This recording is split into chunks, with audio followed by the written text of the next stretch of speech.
So today's agenda would be to introduce ACAN, introduce the existing buildings thematic group, introducing you to the webinar series that we are starting off today, and the presentation by Chris about vacuum glazing.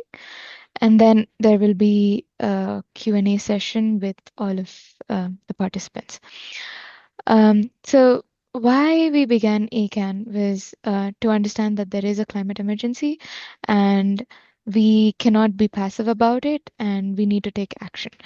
So going further, our manifesto or motto as ACAN is to decarbonize, um, look at regeneration and a cultural transformation, and look forward to a holistic systemic change in the entire building industry.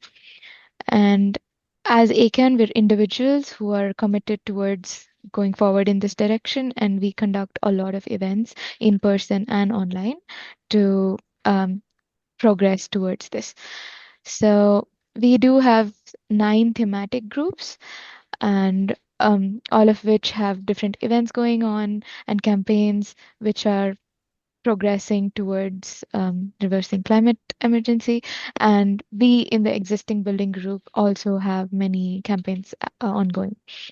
So within the existing buildings thematic group, previously we've had publications, one by Chris about conservation area toolkit climate emergency, and we've also had many past events where we've presented case studies and some of our campaigns as well.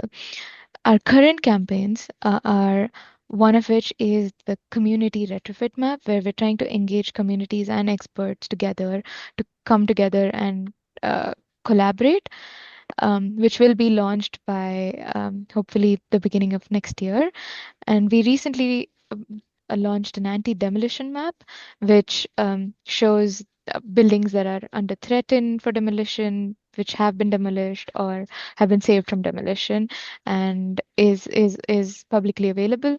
We're looking forward to hosting natural materials retrofit workshops in the upcoming months, and there will be more communications going forward. And this today, starting off, is the technical webinar series. Um, about the technical webinar series, it will go on bi-monthly on various different topics on the lines of existing buildings and what kind of details you can go forward with. And to start off with, today we have Chris, who will be detailing on vacuum glazing and his launch of the report. So handing over to Chris. Please feel free to put in your questions in the chat as it goes on. Thank you. Hello, everyone. I will share I'll have introduction first, and then I'll share my screen. I'm an architect in London, had a practice here for quite a while, mostly working on residential in Islington, North London, and across the UK a bit, some overseas work. I was technical studies coordinator at the Royal College of Art, so I was responsible to get technical content into the design studios, and particularly worked with environmental design, which was a shortcoming at that time in 2008 when I started. I'm currently running my practice and doing research. So I will start my project. Let's see, I'll share my screen, and I think it's full screen now. Yep. Yeah. Okay, so let me just start. So this is the launch of this booklet report that is 56 pages that we've come to. So what I'll do is I'll just say that this is so important. If we think about the heritage area of housing, 20% of total UK carbon emissions come from homes. And Letty estimates a quarter of all homes have heritage or architectural constraints, which account for more than 5% of total UK carbon. So if we think of this, it's actually a big figure in terms of total UK carbon that heritage can make a difference on. And there's so much you can do in heritage. It's not a foregone conclusion. The book that I put together 2 years ago now, or over 2 years ago, was a study of one particular conservation area, looking at various different points of roof extensions, projecting features, renewables, solar heat pumps, windows, and walls, and what you could actually do from an in-depth analysis of this area. This is the conservation area. It was a very small one, 173 buildings.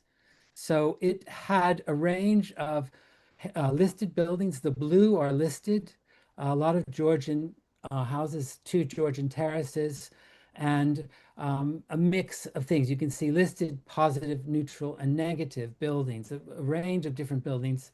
It's an old conservation area set in the late 60s. And it is interesting because it's so small, it's easy to study. And if we think that windows may account for 15% of total losses in a house, windows are quite important. Windows and infiltration through windows in terms of comfort in old homes. But you'll see that there's a house by house analysis here, and the red dots on the blue are showing that those Georgian houses aren't up to a good standard in terms of they don't have original windows. The windows have been changed, and so there's potential to do some new renovation refurbishment because they're not listed windows. I'll get into this in more detail. So this is a particular terrace that I was showing you with the blue, and you can see it's a Georgian terrace, but most of the windows are newer 1/1. There are very few 6/6 windows. And some of the dormers as well have been changed, some casement dormers. There's no consistency. And this, we think, is because of World War II damage from blasts, so that windows had to be replaced. It's also from not good repair over time. And so we've got a historic Georgian terrace, which has had elements that haven't been maintained, and it's been replaced like this. Again, you can see in the two examples with the crosses, Yeah, very good. Thank you. they're really not looking like it's a Georgian building. And it's about significance. Historic England has come to the view that where you have historic windows that have been replaced by windows that don't follow the historic pattern, the original style, they're unlikely to contribute to the significance of the listed buildings. So replacing these windows with new windows of the correct pattern style, whether single glazed or incorporating slim profile double glazing, would provide an opportunity to enhance the significance, to improve the heritage aspect and significance that it has for the streetscape and for the buildings themselves. So there's an opening when you have certain situations in listed buildings that you can do something. And it's quite clear. In the guide that I did 2 years ago, I didn't do much on the typical window types. This is the one page on vacuum glazing, just showing what it looks like in section and showing a drawing of the elevation and section of it, plan and vertical section. But I did list manufacturers. I was trying to release where one can find these windows, these new windows that were coming out. So I was really clear that I wanted to give names of companies. I didn't want it to be kind of bland and sort of like, how do we find this stuff? But you can see that this particular window is 4 times better than a standard single glass in terms of energy, um, thermal energy protection, and it can get a U value of 1.2. So it can surpass the building regs in this particular type of window. So let's get into the guide now. This is the cover of the book that I've done. And this, 2.5 years later, there's a lot of change that's happened in products available. So what I've done is I've got several sections. I've got the assessment of the situation and some of the principles. I've got current practice, which is slimline predominantly. Slimline, I'll explain, is a double glazing, but a very narrow double glazing. And then I talk a lot about best practice vacuum glazing and what it is, because a lot of people don't understand the various details of the glazing, how it's put into framing, and different innovations. And then I conclude with recommendations, and I list all the joineries currently supplying the three major brands available in the UK. So there's a complete list of where you can find this. So if we look at what we're talking about heritage sash, and on the left you can see there are various different designs and patterns of heritage sash. And what we saw on the Georgian terraces, we saw the non-bar. So if you look across the top, there are columns: classical sash, distinctive sash, functional sash, and arts and crafts sash. I renamed them rather than Georgian, early Victorian, Victorian, Edwardian. I renamed them to make a sense of what they do. Classical sash is a very symmetrical pattern. Distinctive sash starts to move away from that as Victorian technology allowed larger panes of glass to be made. And functional sash is what we see as normal Victorian sash everywhere. Often we see non-bar, 1/1, and that's what you saw replaced. And then arts and crafts is when, with the Romanticism in the late 1800s, there was an idea of doing distinct design for your own house, much more variety, able to mix small pane and large pane. And you can see usually the more ornate patterns were at the top with a simpler sash window at the bottom. So if we're looking at when we can replace these, if we see on the right, there's a decision tree, and this decision tree is basically what is starting to be shown in council planning guides. Kensington, Chelsea, and Islington has just brought out a new planning guide, and they've done basically this. I've tried to make it more clear with illustrations, and what I'm trying to show you is if windows are original, you can replace them if they're beyond reasonable repair. So the first column down. If they're not um, beyond reasonable repair, if they're in good shape, you just refurbish. And you can refurbish with vacuum glazing as long as you refurbish the frames. The next category is, are windows replicas listed before listing, or are they part of a significant intervention, something that added something to the building? So again, those are like original windows, because the windows prior to listing would be considered listed window, because the listing happened when those windows were in place. So again, it's the same thing whether they're in reasonable repair or not. But on the third column, the key thing that's very interesting is that you have windows that are replaced after listing. So those windows were actually not listed when the building was listed. And that's a major distinction. And there's an example here where I researched in my neighborhood a building that was listed in September 2072. And I found a picture of it from 1973, sorry, 1972, 1973, and you can see 1/1 windows in the facade. In 1979, they replaced the windows with 6/6. So they replaced it 7 years after the listing. So that gives them opportunity to say, well, they're replaced, but they're not actually original.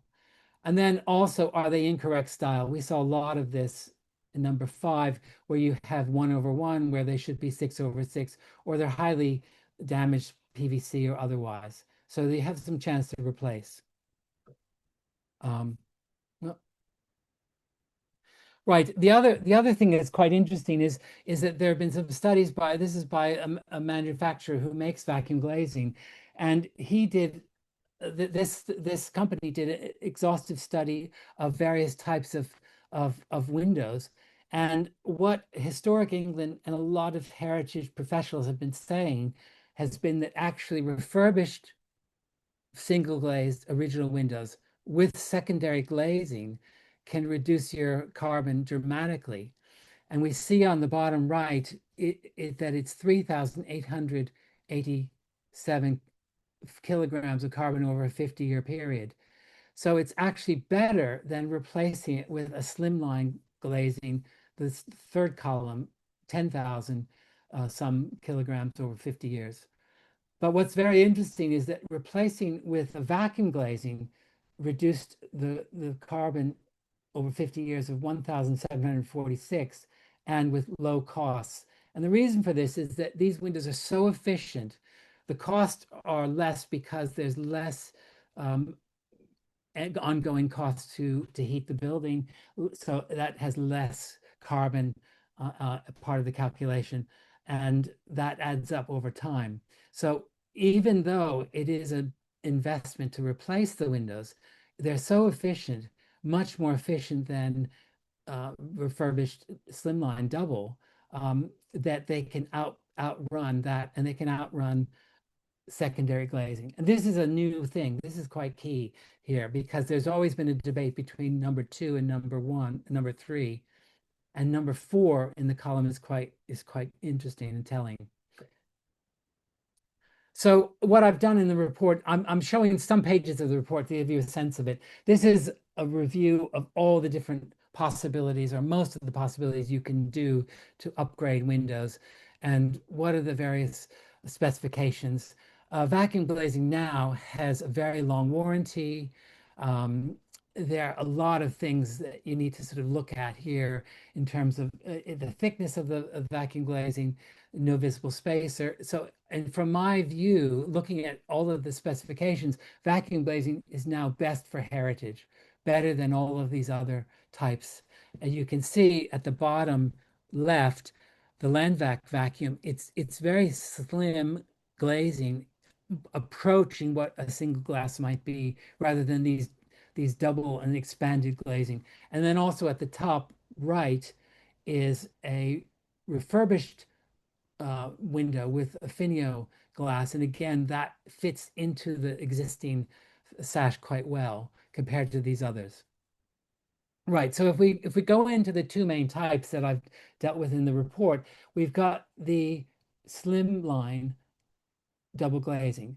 And slimline double glazing came about in 2000s and was really picked up in 2010 across the country via recommendations of conservation officers. And you can see that it's 12 to 14 mil thick, a very thin, narrow cavity, so that you've got a much thinner glazing component that can fit into existing sash. Existing sash are typically 45 millimeters deep, so you have to really get this down to fit it in. Standard double glazing that is in modern construction is 24 millimeters. So a 24 millimeter standard double glazing wouldn't fit into these old windows, but this slimline could. So there are two ways to do it. One is integral with a flow through feather on the glazing bar, and then the one below is when it is planted on. And there are different ways to do it, and different case studies I've shown how it's been done in different ways. But it fits in. The problem with the one above is that you might have a very shallow external glazing bar. If you can push it back, you can get an exterior glazing bar that matches heritage a bit more closely. So that, again, this is one of those houses. It's a listed house. It was given permission in 2023, quite recently, to replace all the windows with these new slimline glazing, but they had to make some compromises. The glazing bars are now 24 millimeters, whereas typical on this building would have been 18. So they've gotten a bit fatter, and that may be apparent if you compare neighbors. So again, this is again more about slimline and some more case studies. And the interesting thing about slimline here is that they rely on noble gases. The air cavity is filled with a dense gas to allow it to be improved over just standard air. And there's cost involved in that. Some of these gases are quite rare. So I've got a box here on the upper left that goes through the different things. You have argon, krypton, and xenon. Argon is the most common, it's the cheapest, it's usually done. Sometimes people go to krypton. Xenon is really rare, and I found a company in the UK that is doing it at some cost.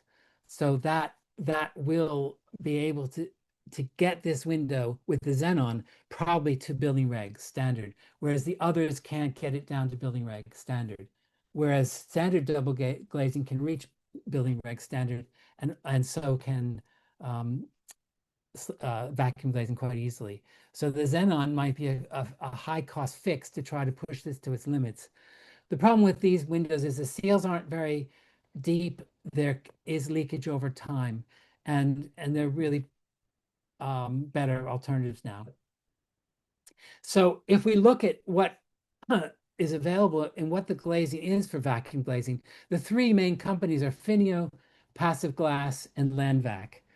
Finio is from Belgium. Passive Glass and Landvac are both Chinese products, but they're imported into the UK. They have distribution, exclusive distribution here in the UK. And they're similar in many ways. Passive Glass now is a new company. Only 2 years ago, they started. So this is a new entrant. It used to be the two, now they're three. And they have come up with a 6.1 millimeter thin glass panel that is toughened. Um, Landvac is 8.3 toughened, and Finio is either Finio 6, which is 6.7, or Finio 8, which is 7.7, but they are not toughened. Finio hasn't done the toughening. And there are some toughening, but they get much thicker. They basically add other layers, and they don't really work. But these are the ones that really work for sash windows, and you can see how thin they are.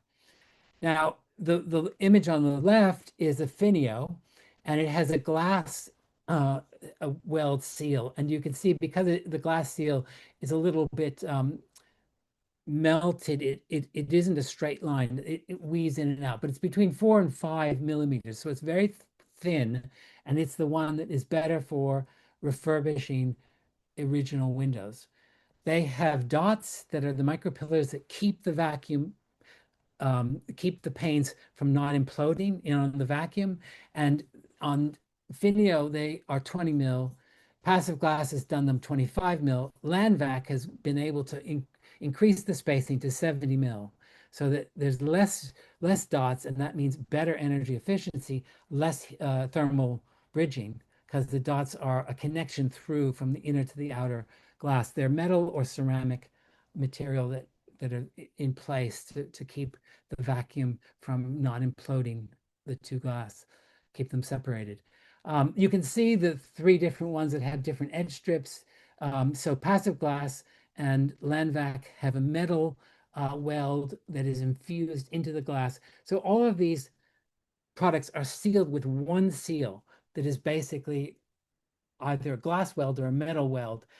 It's very different than an edge spacer for normal double glazing, which has to be bonded with thermoplastics and butyl material, and it can leak. These are more securely bonded.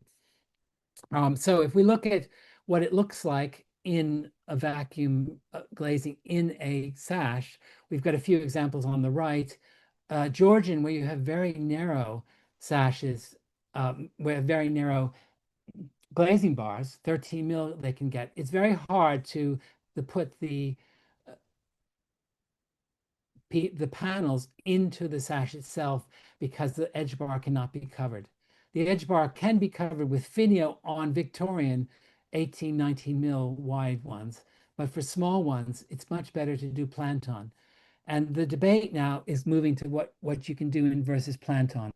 Islington is starting to allow some Planton, which is an amazing new step forward. Planton can actually not be noticeable. If you look at the image to the top left, you can see with putty in the system, you couldn't tell if this is a planted on bar or an original bar. It's that good now. So we've got we've got the difference also in the thermal bridge. It's 9.5%. If you have to have all the thermal bridging between all the grid, whereas if you don't have the grid thermal bridging, it's 4.6, and this makes a big difference. You can see, 0.2 watts that actually improve the energy efficiency of the window to a great extent. I've shown some examples here. This is a refurbished using Finio, and the top one is very good because it's put into the existing original historic sash timber frame.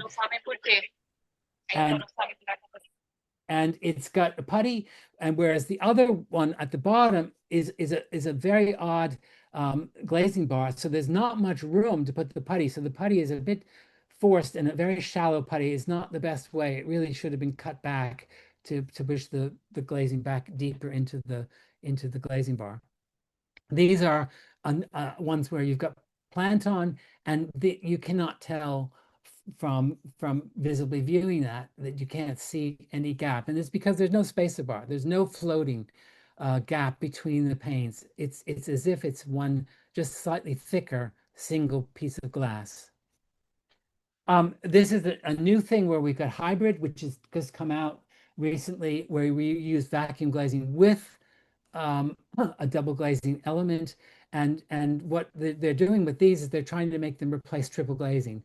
And you can get almost triple glazing energy efficiency in a thinness of 20 mil or 25 mil. There's a new one that is actually a prototype where you have triple vacuum bonded together. So you have two vacuums. And this is a sample which I saw.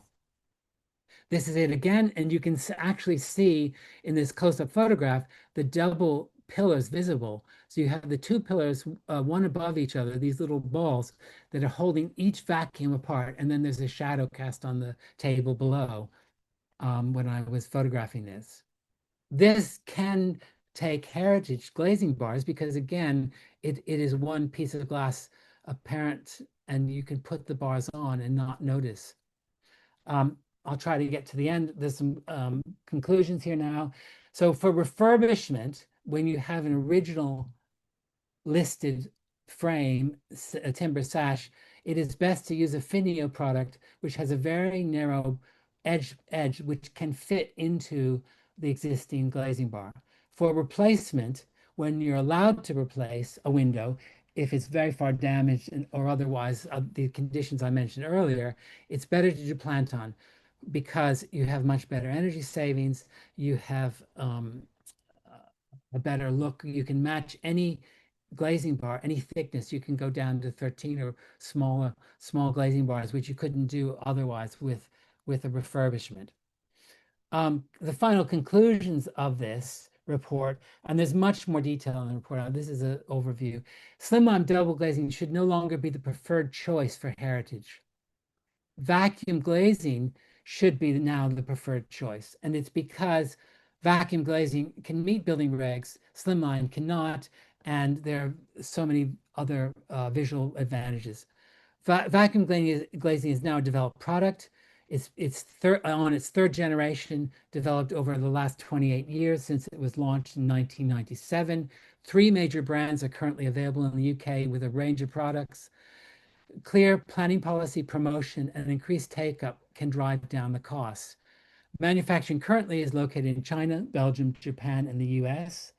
The size of the UK market is quite big and warrants a UK-based manufacturing, which would help to drive down costs.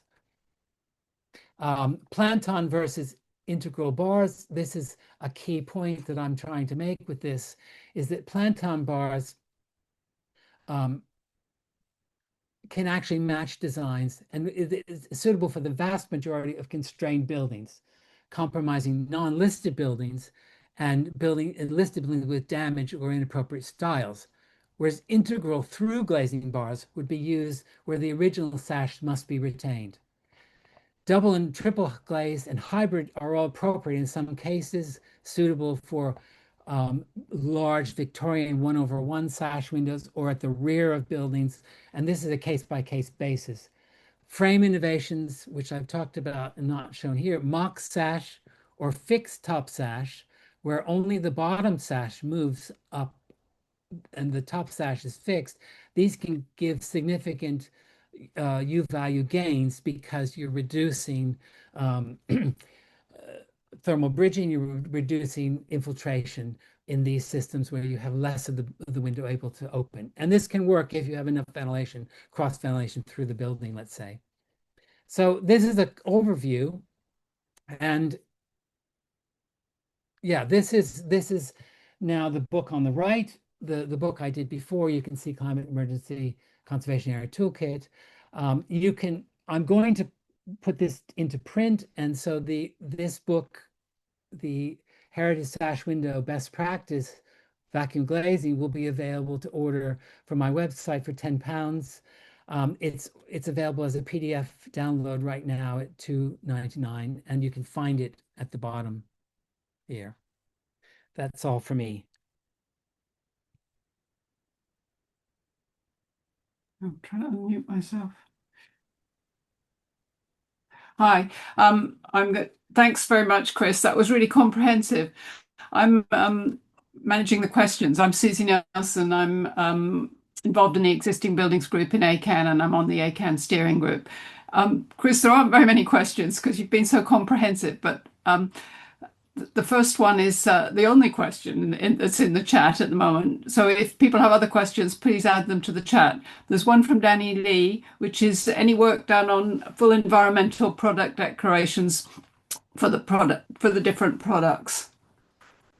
The one manufacturer, Gowercroft, is starting to do this, and if we go back, I have some of this in the report that they generated, which is here, cradle to cradle. You can see, I think this answers global warming potential. I haven't dug into all the figures on all this, but they have looked at in more detail the carbon effects of this, and you can see some factors here.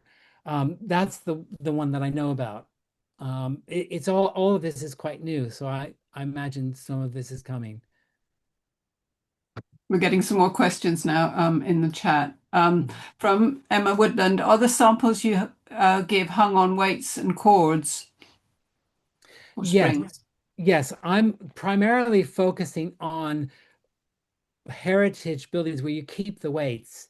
And you can even put new replacement windows in with new weights. The only thing is, because the glass is heavier, you're going to have to change the weight. The cord is the same, but you have to change the weight to accommodate the heavier window. And that's just subbed out when you refurbish, or if it's a new window, it's the right weight for the glazing that's coming with the new product. That answers one of the questions that's coming up. There's another one, which is when you did your research, did you come across any issues with vacuum glazing, particularly with longevity? Well, that's the good news. It has much longer life than any other type of window. And there are reasons for it, because it's not reliant on a gas like these noble gases. It's not reliant on seals for spacer seals for normal double glazing, because a spacer seal actually has two seals. It has a seal from one side of the spacer to the glass and the seal from the other side. So you have two seals, and one of those leaking will mean that you'll get fogging or you'll get gas leakage out, which decreases the thermal efficiency of the window. So it's interesting because vacuum glazing is not sealed with a sealant. It's actually glass which is welded into the glass. They're heated together and welded together. Or in terms of the metal, when you first put the layers of the glass, it's treated with there's it's a molecular level bond, because metal is infused into the glass, so that there are some metal molecules in both pieces of glass. And then when you lay down the metal spacer seal, the small, it's 0.1 or 0.3 of a millimeter, it bonds to the metal that is already bonded into the glass. So these things are so secure, and that's why the manufacturers can offer 15, 20, or 25 years warranty. Landvac is the highest with 25 years warranty, and no other double glazing can achieve this. Most slimline double glazing is 2 to 5 year warranties. Standard double glazing may be higher, but vacuum glazing has superseded all of this. And vacuum glazing has only been around 28 years, so we don't know the full life of it, but there's anticipated 50 to 60 years. And what it is it's not air leaking out, it's air leaking in. So you've got a vacuum, and so you've got the atmosphere trying to get into the vacuum. So all vacuum glazing has something called a getter. And a getter is a chemical strip inside the cavity that absorbs molecules that may enter into the vacuum. So that is there, almost like a desiccant strip in double glazing to try to pick up moisture. The getter picks up any molecules that merge in, and molecules can atoms can go through the glass itself over time. So it's not just the sealant, it's through the whole body of the panel. And this picks them up, and they're expected to last a long time. As all these things, they may probably last longer than you think. Some companies are looking at they can be remelted and recycled because you don't have any other materials. It's glass and glass, or glass and a metal strip. And some people are talking about actually reinstalling the vacuum, that you sort of you pump out the air if it's been damaged. So they're really and also now the better companies are doing toughened glass. So again, that adds to the longevity of the window. Thanks, Chris. That's a really comprehensive answer. We had a couple of other questions about durability, but I think you've answered those. We've got another question from Emma Woodland, which is we have a problem with plant-on bars falling off. How is this avoided? Yes. Plant-on bars in the past were often quite thin because there wasn't much space with double glazing to allow a thick enough plant-on bar. The idea is, you can see in this image I have on the screen, the one on the right, we've got 15 mil. So we have a wooden planted on bar, 15 mil. In the past, they were, set 5 or 7 often, so they wouldn't be very substantial. A more substantial bar is one thing. The other thing is it's taped. There's a line of tape, and it's also mechanically fixed. Because it's thicker, it can be mechanically fixed to the frame, top and bottom, left or right. So you've got it mechanically fixed. You've got it with a tape seal to the glass itself, and then there's silicone put over the joint where the seal is. So it's a very robust that can't be pushed off, and it's partly because they're deeper. Some companies are switching it, and I talk about this in the book, to having the plant on the interior. So the interior is where you plant on. The glass is installed into the frame from the interior of the window, and then the larger pieces are planted on. So on the exterior, the frame itself, yeah, here you can see, I don't know, you see the screen, the Victorian new plant-on. You can see that on this one, the interior piece is removable, and then the exterior, the glass sets into the frame with a bevel already built in as part of the frame, so that there's only the grid in the middle and the ones on the other side. So if it's a 1/1, you won't have any plant-on glazing bars for a Victorian 1/1 sash on the exterior. It would just be the interior. And on the interior, you don't have rain, you don't have weather. The exterior is more prone to coming off through weathering, whereas the interior window won't. So the big new approach is to put plant-on the interior of the window. Thanks very much. Another question, this one from Aurora. No butyl or rubber edge. Does this mean they're more compatible with linseed oil paint than standard double glazing? Yes, because it's basically glass and wood. There's nothing else there. It's a simplified material component. There's less materials and less variety of materials. It's just wood or glass. We've got a couple of questions about conservation officers, really. Would like to know where in Islington they've allowed plant-on glazing bars. As you know, we were refused permission to do this on a non-listed house in a conservation area in Islington, and went to appeal and failed. That's from Joe Edwards. Yes. Okay, I know about this. This has changed now. Islington has just released, well, they will release, it is still been in the committee. I've seen it and commented on it. It is a new supplementary planning document on what can be done in terms of retrofit in conservation areas and listed buildings. And there's a guide that goes along with that, the retrofit handbook. These things now are going to allow some planton on non-listed um, windows in non-listed houses if they can match be a similar appearance. So there's a question about, like for like. If you have a replacement in a non-listed house that is like for like, and you can show that it looks like what it is, then in some cases it's permitted development. It's much clearer now with the new guidance that they have written into the guidance that they will accept planton bars in some cases. I'm trying, with this report that I've just written, I'm trying to push it further. I'm trying to say they can be clear cases when you can do it and when you can't do it. And I think if you use vacuum glazing, when you plant on, you don't see a floating gap. If it's double glazed, you will have a problem with the spacer and the floating, and it won't look correct. But with vacuum glazing, we can make a new case for planton. And I think Islington is just starting to understand that they took a step toward this direction. A question from Mark Rowe. Do you think there's an opportunity for local authorities to reference your guide within their local guidance? I hope so.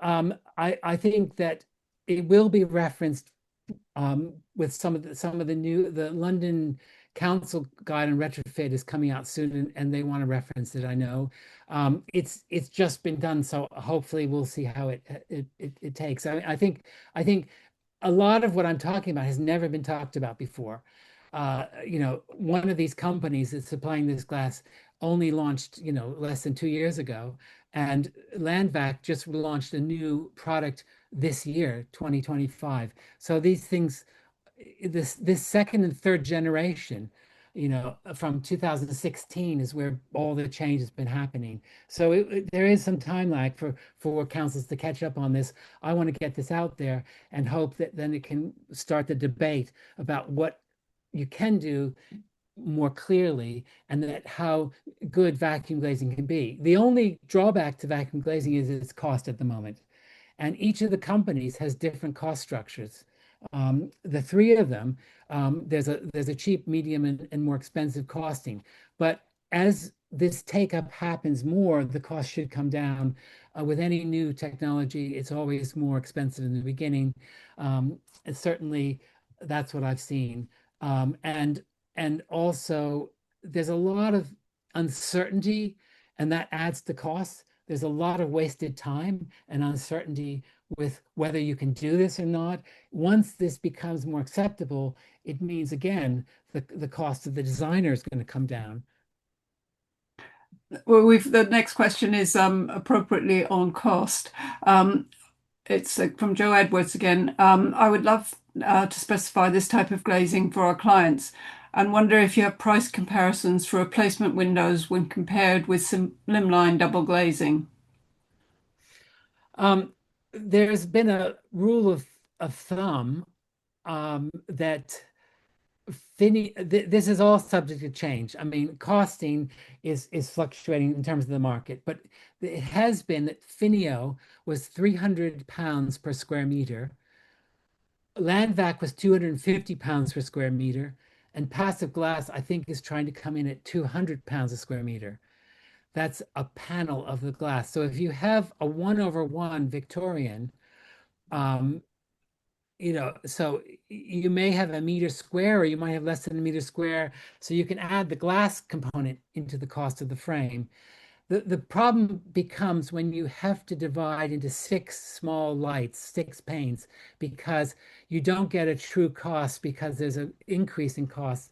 They can cut very small panes, but there's waste, and the waste in terms of doing 6 small panes within a bottom or a top sash adds more cost than if you did a continuous. And that's another reason why we should be moving to Planton, because it's one piece of glass sitting in the sash, and then the Plantons can go over top of it, and it saves money. So those costs are kind of, just basic vagueness, but it's going to change. And I think that the study this study was based on costs. I'll get back to this study. This study that Gowercroft did was based on doing 12 houses, 12 windows per house as an average number of windows per UK house. And so what they did is they factored in for each of these things the cost of over 12 windows, and then they divided it by 12 for a single window. And what the cost from more layers of the data that I've looked at, it was £2,760 per window for a new vacuum glazed traditional sash with weights. That was the cost they had inputted into this. So you see, of the 4,370, there's a good chunk which is the upfront cost, 2,760, and then the other bits are maintenance, some maintenance, and the cost of the energy over 50 years. That's what they used. But again, if you get an insert with a new window, you're going to save money. It's expensive if you have to refurbish, if you have to do more labor. The added labor of refurbishing and doing some of these things can add up. And actually, refurbishing may cost more than replacement. So these things will have to be looked at. But the key thing here is, even if there's quite a bit upfront cost, if you look longer term, you're going to save a lot of money over the long term. And they have a rate of payback in days here. They have 2,330, roughly here, of payback on the cost of it in terms of energy savings. So there are these things you have to really look at. It's an investment over time. It also is something that's going to last a lot longer than other types of glass, which will incur, renewal over the period. There's a question on are there any products not using the inlet plug in the bottom corner of each unit? It's been partially answered by Ian Henderson from Passive Glass, saying it has no evacuation plugs on any of its products. Is that true of other products as well? None of these products have evacuation plugs. It's all changed, and this is the big change that's happened. Finio was the first to not have an evacuation plug. Landvac had one when they first released in 2016, and then the subsequent 2023 release of the new product Enhance has no plug. So the picture here, you can see there are no plugs in any of these. Passive Glass is a newer product, so it launched without plugs. Okay, there's another question, which is it possible that the sight lines of vacuum glazing could improve over time? Well, Finio is the best, and the sight line is 4 to 5 mil. I mean, it's 4 mil, but then you can see there's some bobbly bits that go out. So I've said 5 mil. The other, because that is sort of melted glass in place, whereas the others are CNC laid down metal strips, so they're actually more exact. And I guess that it's a trial and error of whether they can get these down lower. The Landvac is 8 mil, the edge strip, and the Passive Glass, this particular model, Passive Glass has quite a few models. This particular model is 10 mil. It's whether there's another innovation, a 4th generation coming, where they're able to get it down. I think the question is, if they reduce it more, the question is, will that affect longevity?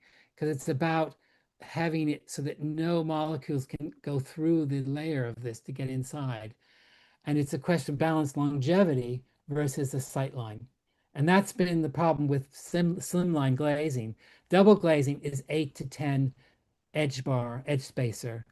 Slimline is 5. Slimline has pushed it down to 5 from the 8 to 10, but are some issues with it leaking. So again, with these, we won't know until it's over time. Maybe there'll be a new one that comes out. Okay, another question. What is the potential for using vacuum glazing in new building windows? It's perfect. It's a great use of it. There are these products that I'm showing, which are aimed at passive glass. So these hybrid ones are aimed at new construction, and they're aimed at meeting similar levels as triple glazed, but with much less depth. So uh, passive glass has gotten it down to 20. They have several models, 20, 25, 30, but 20 is their slimmest one. A standard double glazing unit is 24. So the other two companies, Landvac and Finio, Finio has one as well. They're both 25. So basically, they're trying to replicate the distance, the size of standard modern windows that use double glazing with a 24 mil space. And they're also meant for reglazing. Passive Glass has a product called Reglaze. You see here, they're aiming to hit the reglazing market, where it'll just be slotted into the existing windows, and it will upgrade from a bad double glazing to close to triple glazing. So these are really designed. This hybrid is designed for modern market, but because these are so good, the energy savings that you could say this should and could be used in modern windows as well. Thanks. Are you open to giving talks to local authorities to highlight the findings of your research on this subject? Yes, I am, and I have the 3 samples, and I also can get the the this one with which is the wood and putty. And once the conservation office sees that you have a plantain bar with wood and putty, then all their objections go away because you've got the handmade quality of the putty. So when you paint over it and you look at it, it sees it's not a uniform manufactured product. It looks like there's a hand element, but this is a plantain vacuum glazing. And I can get a copy. I can get this. Finio has a sample they lend out. I can use, and I also have the panels of glass that I've shown you that I can take around and explain this. So I'd be up for that. Great, thanks. Does removing the condensation risk from the glass mean that condensation happens elsewhere? Well, the problem with condensation is that it it usually went to the glass. In traditional buildings, you had single glazing, and it would hit the glass, and it would have. I have an image somewhere here, and it would cause problems with the the longevity of the timber. Um, Oh, maybe I don't have it. So what you do is you get rotting of the glazing bars unless they're maintained. A lot of windows aren't maintained properly. The condensation drips and can cause damage to the wood, and that's one of the big causes of damage to historic sash windows. But again, it's a balance. Yes, you'll have less condensation there. Condensation will go to other places for sure. But I think we need to think about from a whole house point of view. If you're doing this, you need to make sure you have proper ventilation. If you're upgrading your windows, you need to think what are your ventilation strategies at the same time. Do you have a proper you know, a mechanical fan unit that's extracting? Do you have something more sophisticated with mechanical ventilation, heat recovery? These things should be incorporated into doing this. Some the other thing is I think there's some behavior change that should be done. I don't think it's wise to dry clothes indoors. Drying clothes indoors adds a lot of moisture into the air. We need to find other ways to use to dry clothes, tumble dryers or outdoor drying there are certain behavior things that actually add a lot of moisture into the air. Not having proper ventilation on cooking above a cooktop. All of these things should be considered. And I think one thing is when you put in windows, you need to consider ventilation at the same time. Thanks. Are you always upgrading weights in the sashes to accommodate the additional weight, or are there other solutions? You can get you can refurbish a window and add a heavier glass, which means you need to change the weight. And you do it once when you do the refurbishment. Or if you're replacing a new window, or you could just replace new sash, and put them in the frame, then again, you'd replace the weight. If it's a new window, the weights are designed properly to be with the same to match the glass that you're installing. So it's done once when you upgrade. Um, there is another system where you do spiral balance, which is a modern way where you have no weights. And some companies may advocate spiral balance, but it is basically a spring in a PVC tube that you see on the recess of the sash where the sash slides. That doesn't look great. It can sort of be painted over, but it is there. It's a question of whether you want that. But with that, you have no weights, and so you have a thinner frame. And I talk about this in the book. It's in one of the pages, and that's another possibility, so that you can insulate around. You don't have the weight box, the cavity of the weight box. I think we've still got some questions to come, but I think we should probably wind up as our time is running out. But thanks very much to Chris for a great presentation and for so ably answering a range of questions. And thank you all for coming. So you can download from my website, procter-real.com, and I will probably be promoting this in other places, Future Build, etc. And we will be launching some further events in this technical series.